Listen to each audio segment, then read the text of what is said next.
Oli ku There Is Still Hope channel y'essuubi. Tukwagala nnyo yonna gy'osinzira okutulabira.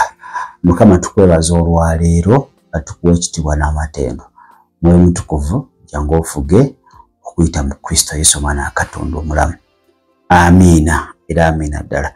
Simanyi kyatuuka ku bayimbi nkyebuuza paka nakati. Naye nga womanyi nti sitaani yeyo sekita gy'atayagalirako ddala akulaba nga ate eweereza mu butuufu bwayo. Fenna tumanyi Florence Lukundo mba nnyingi zaayimbye, naye wetwogera ku Florence Lukundo nyinza okuba nga mumumanyidde ku nnyimba nga bbiri. Olusookera ddala Waka waba okuyunguuma, n'oluyimba olwokubiri oba simanyi yayimba Lukundo gw'Emaana. Kakati nabadde ndaba Lukundo ono ku interview emu Flavia gye yabadde amukolako. Ndaba nga simanyi oba oluusi tubulwa ebyokwogera oba tukyamuka oba enjigiriza zetufuna zenfu, kubanga ebigambo bye yabadde ayogera nga tobisuubira mu Florence Lukundo. Njagala owuliriza akatambi kano kaddakiika eringa emu ate wekanaggwaayo. Ndowooza nawe ajja kumpa endowooza yo mu comment section ku kino Florence Lukundo kyayogerako, naddala ku luyimba Waka. Oluyimba olwo ndowooza ze zimu ku nnyimba abakkiriza ze basinga okuwagala, nti oluteekako lumu ku luyimba olusobola osettinga environment ennungi mu nsi ey'omwoyo. Naye ate nnyinnyirwo akugamba oluyimba terulina makulu, nti era we yaluyimbira yali tamanyi Kristo, n'ennyimba gye yaluyimbamu terumakinga nabyawandiikibwa. Akati simanyi oba Lukundo gy'ayigirizibwa Apostle Stephen Kato, ndowooza ojja tuyambako.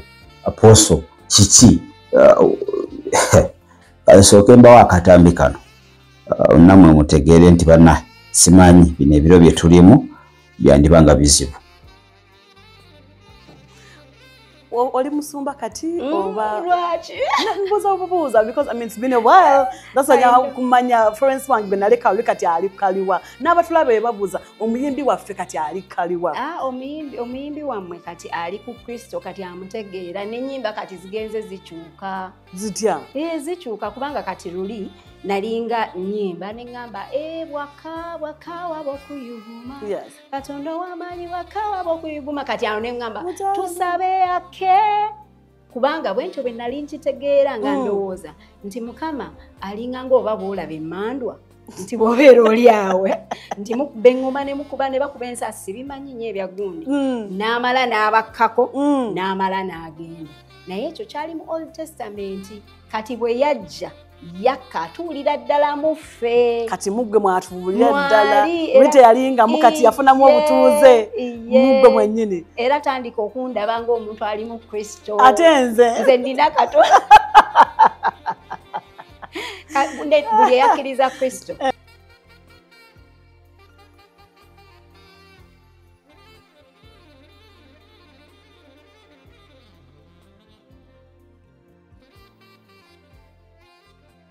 Ndowooza akatambi ako kawulidde, ne Lukundo byayogedde obiwulidde. Era mu ndagaano enkadde Katonda yakkanga ku bantu, oba Omwoyo Omutukuvu yakkanga ku bantu, n'akola kyakola n'agenda. Mu ndagaano empya naddala osoma Abefeso 3:17 atuula mu ffe, mitima gyaffe yafuula amaka ge n'atuulamu. Naye tekikugaana ate kwaniriza Mwoyo Omutukuvu. Why? Oluusi abamu mwoyo yakugendako dda nga tomanyi. So oluyimba olwo lwe luyimba Florence Lukundo olwamuwanika waggulu. Era lwe luyimba lw'oteekako n'owulira presence ya Katonda. Biri ebirala byonna byazaayimba fine, naye oluyimba lwajerega lwakubamu ebituli. Ate lwe luyimba bw'osobola okugyayo mu nnyimba ze. Manye banaku nti tebakyagala bintu bibatwala mu mwoyo, baagala bintu bibakyamusa. Kakati Florence simanyi n'ekirala kye nalabe nti omuntu atali mukkiriza okukolako interview ng'ate interview gy'akola eri bibiriko eyo nayo era okitegera kubanga yali mukozeeko ebirala naye obanga ozze kumbuuza mu sekita ey'obwakatonda ng'ate gwambuuza toli mukkiriza kitegeeza byonna bye ngenda okwogera tojja bitegeera. Ekyokubiri oyinza n'okunkozesa ensobe mu byombuuza. So bano abayimbi baffe beetaaga mentorship. Simanyi ssaawa eyo yayimbira oluyimba olwani yalumuwa naye kyemmanyi nti by then wamusanga n'omubuuza ani yakuwa oluyimba ajja kugamba mukama ki mukama katonda eyalumuwa ate ne lukola impact kati ate waali kujerega okitegera kale zino zagamba saa zino zawaana muzayimba ze zirimu omwoyo womubuuza ani yazikuwa era ajja kugamba muki mukama katonda katonda banga tulina bamukama aba abakama aba kati ye mwenyini nga tamanyi mutuufu aliwa. So ekyo kizibu kiri mu sekita ya music. Abantu tebayigirizibwa tebagala kuyigirizibwa. N'ekyokubiri abayimbi abasinga bonna bali mu makyaki ga bannabbi ba bulimba ba music ministers abasinga bali mu makanisa ga kisa. So nze Florence ekyo ze sikikkiriziganye nakyo bululi nali kyagayita nabitegeera akati alina omwoyo wa Katonda mwana wa Katonda naye ati owuliza ennyimba za saa zino zayimba naziri zajerega ate ndabira ddala nti ate wali weyalina omwoyo kati ate essaawa zino birala mukko taagena mu personal life ya muntu naye bantu mwe baba bakolako interview soko manyi omuntu akolako interview ali atya. Ekyokubiri tolaba kamera n'okyamuka mugire ebintu nga muwang'amizibwa omwoyo wa Katonda olaba you are not fit for the interview mugambe nedda mpayo olunaku olala leero seetegese akubanga nkola interview naawe okusinga okwogera ebintu ebitakwatagana. Temanyi Apostle Casto Stephen ajja kubanga akulungamyako awo wabanga takikoza ate simanyi Florence oyo kyezza nnyo naawe ate olimba era okusinzira nga nze wendaba ebintu simanyi oba okiraba otya naye okusinzira nga nze lwe lumu ku luyimba ssaawa zino oluyimba lw'owuliriza n'ogamba yes I'm listening to a gospel song bwaka kisegede lwe lumu ku nnyimba ezaamututumula ezamugjayo lumu ku nnyimba z'otobola oteekako n'okakkana mind zo gye zibadde ziddukidde ne zikuŋŋaana wamu copyright nalukuteereddeko n'osobola olunoonya bwaka Florence Lukundo bweba bezisitiza ennyimba ze zonna. So simanyi kizibu ki abayimbi bano ekibayingidde ojo mulanga agenderera mpola tandika kukuba ndala nnyo ate okitegedde. So bwana waffe Florence tetumunyiigira sitaani tasobola kubanga awaana ekintu ekimukosa ekyo olina osooka omanye ekintu kyonna nga kimukosa tasobola kubanga ate akipolomootinga wabula bino ebitalina impact ebitamukosaako wadde ebyo ebyo aba ayagala bitambula okwetoolola ensi yonna. So bwaka simanyi oba gwe okirabye otya pavi eyo mbadde mpaavu balisajjukwa yonna simanyi oba gwe statement Florence gy'akoze oba gw'olaba ntuufu oba nedda okusinziira ku ndaba gy'olabamu ebintu eby'omwoyo. Ndaba aba agenderera watandika okwogera ebyo statement. Ate lero oluyimba saayina omwoyo wa Mukama tumanyi mu ndagaano enkadde mbu yali ayimba bya ndagaano nkadde ali mu ndagaano mpya. Kakati endagaano enkadde tugiyuzeemu. Ndagaano enkadde tugiyuzeemu. Omanyize netegeeza nnyo amakanisa g'abanabi b'obulimba n'amakanisa ga Kitwale bakuba nnyo eyo mbu tosobola kudda n'oyita nkwaliriza omwoyo wa Mukama. Mukama ali mu ggwe. Batera okuba nnyo ennyimba ezo nalabako omu ng'akuba eza Judith. Okitegedde? So ne batamanya biro ki olimba olwo bye baafulumiramu ne gwe bawa message biro ki byalimu akaseera ako. Kyogamba ye kati saa zino waali tasobola kubeera awo n'asaba nti Mukama nzijuza omwoyo anti atuulamu gwe ate kale akujjuza ekyolodde mwali. Tasobola kudda n'agamba mwoyo wa Mukama nkwaniriza. Abanabi b'obulimba bwe batyo bano bakitwale statements ezimu bazidibya bakulaga nti ekyo tekikyalina amakulu. Since the Spirit of the Lord dwells in you. The question is, yes, he dwells in me. Naye ate kankubuulire omwoyo wa Mukama n'okukola mu bulamu he needs your permission. Ate okimanyi asobola okukola mu gwe naye nga he doesn't do anything until you authorize. Mbwadde olukusa. So badibya ebintu ebimu because ife bennyini twemereddwa okutegeera kati bajjaja bikkiriza. Toteekeddwa kwita mwoyo wa Mukama nkwaniriza mu bulamu. Nedda obudde bwali mu ggwe yakola dda amaka mu ggwe ebyo byali bya ndagaano nkadde. Omwoyo wa Mukama jangu tuweereze. Ebyo bagenda babidibya. Awo ng'omanya kanisa gy'oli mu kaseetandika ebyo statements eba nvundu.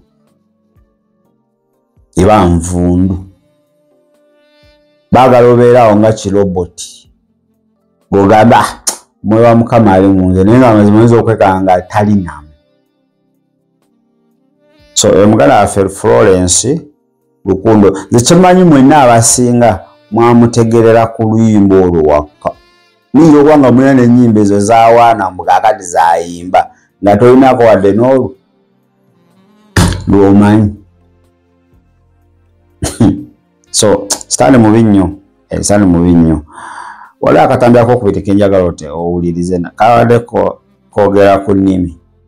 Ono interviewer ng'amusoomooza. Nkugambye nti omuntu atamanyi bya mwoyo tokkirizanga n'akukolako interview. Agera kukozesa ensobi. Ye aba ajja kwagala oyogere by'ayagala kyaba ayagala. Ebyaleetera Godoli obuzibu. Interviewer ye yamuleka n'alaba buli kimu kuba yeetagenda kugaidinga ye aba ayagala oyogere bibye bimusanyusa kakana nga tokoze ensobi. Kakati nze sirabangako omuntu atali mukkiriza when is examining you mu area kuyo nga akubuuza birala nga ya politics biki naye ne oba omuddamu era omuddiramu mu aspect ey'obwakatonda. Ala namubuuza ku nnimi yawulize bulungi eddakiika ejja kubeera emu toyongereyo. Naye ng'obuulira enjiri nnyosha oyogera ennimi nnyo njogereramu tebazogerawo bati anti jjukira bwe mba nzogera mbeera neezimba nze ne Katonda kubanga kati bwe nnaayogera ebintu by'otategeera onogamba otya nti amina Bayibuli bwegamba kubanga tobitegedde bazogera bazogera by the power of the Holy Spirit zijja buzi you don't even know bazogera gamba nzogera omanyi nzogera ate nzikiririzamu omanyi lwaki nzikiririzamu olaba ebinyonyi olowooza bwe byogera Katonda tategeera awulira era ategeera ensolo bwe zoogera ategeera bwe zoogera gw'otegeera lindako kati bwe sinayogera kintu munze munda Bayibuli egamba before you kneel down to pray amanyi nekyogenda okwogera njagala mmanyi kino Florence ennimi yazo bwe nkubuuza nti lulimi ki what can you tell ate nze mbandu manyi naye nga lujja buzi nange sirutegeera nawe n'olwogera kati ng'otegeeza ki mulimu gwe Katonda ye aba alutegeera kati gwe oba because njala ngende nsabe nga ngenda sa Mukama Katonda taata nkusaba ompe obulamu obulungi nkusaba ompe ssente Mukama taata ompe okitegera kati bwe ntandika ne katamu shabarabara kati oba ntegeezezza anti naye ennimi kirabo ekikuweebwa kati si kya buli omu ate tekitegeeza nti nno nze olw'okubanga njogedde mu nnimi nga gwe tozoogedde mbuze nkusinga sirina kye nkusinga bw'oba wakkiriza Yesu Kristo okuba omulokozi wo oba mulokole oba mwana wa Katonda to the same level oba anointed the same way naye gwe ayinza okuwa ekirabo ekirala ate nze nampa ekirabo ekirala nga ye bw'aba asiimye era gwe bw'ozoogera oba toziwuliriramu mirembe kubanga teki kale ndowooza omuwulidde ku kyennimi awo agezezaako okumuddamu obulungi wono interview abadde amusoomooza njogereraamuuko awo wali obuzibu bw'ennimi ndi ennimi twazifuula za bulijjo nti nkolerere ziri awo ngule ennaku nga bazitunda n'ozitunda mu makanisa agamu amugambye njogereraamuuko awulire musobogana ashabarabarabara okitegedde so ennimi bazimalamu ak'obuntu ekyo nno nomanya ti ne sitaani alina ezize nti abantu balemererwa okusaba byategeera bakuba bamugamba nti oba osaba mu nnimi you are speaking mysteries musitaani aba tawulira nabyoyogera kakati omuntu yazze nga ayagala gwa maaso ga Katonda amukaabirira awunya omutima gwe atandika rababashikitere mama zere bobo shakatara bababa kakati nawestingirawo obudde sitaani abyagala nnyo nti you fail to express your heart olemererwa okubanga ofukumula omutima gwo maaso ga Katonda n'omubuulira buli kyo though he knows everything naye ate aba ayagala ojje gwe mwennyini otandika okuba ng'omubuulira ekitegemu so ennimi teziri awo nti za zitera n'okulaba abantu sabire emmere rishakatarabasenderibo shakatarababashandererererere rabo shikatayama amen bwamaze osabire emmere okitegeera so ennimi zino bazoonoonye tetuzivuma nti ennimi gye ziri entuufu ate n'enkyamu zikola ki kakati ono interview abadde amuprovokinga amusoomooza kyenkugambye nti okufuna interview atali mulokole n'akukolako interview ogenda kukola ensobi kati awo singa azoogedde yalitandise kati ate omujajinga byagenda okola kati rishakatareba byebiki ebyo kati ye yalirabye ng'ekyokuzanyisa ye yalirabyewo ate dakiika ze 10 za kujerega ekitegedde so omanyi nze kugamba nti nga tonabagenda maaso ga kamera samwewa Mukama akulungamye era wamuzemu mulungi nti ennimi zino tosobola kutegeera byoyogera ntolaba ebinyonyi ebyo nabyo bicommunicating eri Katonda nawulira naye gwosobola obitegeera byebyogera gwowulira bikaaba bukaabi okitegedde amuzeemu ki amuzeemu awo bulungi nti zino ennimi oba oyogera ne Katonda wo abakuliraanyi baba tebakola ki tebabiwulira nti ziyamba gwe personal edification naye omuntu bamuwa service namba kulembera abantu 2 hours mu kusaba nadda mu nnimi abantu abali mu church ne balabika mulabanga katyuni tebabitegeera balabira ddala babiki bino abamu ne batulamu ne badda ku smartphones abamu ne bafuluma ebweru olwamutunula batamu ne batandika okkopa katolabira omuntu munayogera munimi nenga yakopyani mwegayirize kuba yalabye nti kyaleka byo byebikola byebiriko n'akopa so nza mukama atusaasire era atugula amaaso naye nze ku kyoluyimba nze sikkanya na Florence Lukundo awo ndabanga yakoze era yennyini ewedde emirimu oluyimba lwajerega mbawo yali butannaba kutegeera Katonda yali talina mwoyo mutukuvu kayali ze ndaba zayimba ng'alina omwoyo ate ze ndabanga zirimu ebibuuza bingi simanyi bagwa ebintu obiraba otya Florence akyali ku mulamwa oba wandibanga somewhere oba yatomera enjigiriza enjigiriza y'abeekisa bamunaaza ekisa naye n'akitegeera simanyi nze okusinza ku ndaba eyange ndaba statement eyo gye yakoze si ntuufu naddala ku luyimba olwo waka luyimba lulungi nnyo soogala n'oluwuliriza one of the songs I can recommend ze zimu ku nnyimba ze nsobola okugamba nti genda owulirize zino empya sisobola kugamba genda naye ongamba nti ku nnyimba za Lukundo oluyimba ashira ongamba mpulirize nsookera kugamba genda owulirize waka naye kati laba sitaani alina effujjo gwe lwali kuvulunga nnyinirwo kama yamuwa obubaka ebigambo byayimba bikalinga amakulu